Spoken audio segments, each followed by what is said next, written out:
Hello, আসসালামু আলাইকুম guys, সকল কেমন আছেন? আশা করি সবাই ভালো আছেন। একদম ছিল অসুস্থ, তারপরে এসেছি ডাক্তারের কাছে ইঞ্জেকশন দেওয়ার জন্য। সবাই আমার ছেলের জন্য দোয়া করবেন, তাড়াতাড়ি যেন অসুখ ভালো হয়ে যায়। হাঁটা দে।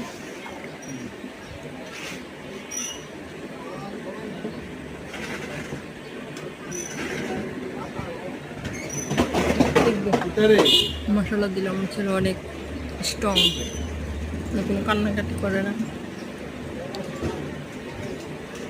সবাই আমার ছেলের জন্য দোয়া করবেন,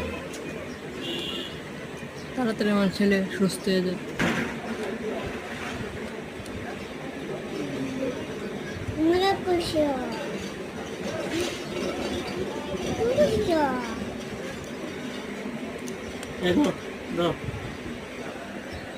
দেওয়া শেষ, চলে যাবো বাড়িতে, বাসায় চলে যাব।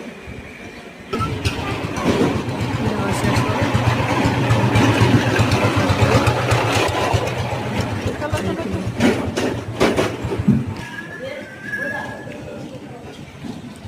আমার ছেলের জন্য দোয়া করবেন। তা চলে আসলাম বাসার কাছে, ভিতরে ঢুকলাম, চলে আসলাম। সবাই দোয়া করবেন আমার ছেলের জন্য।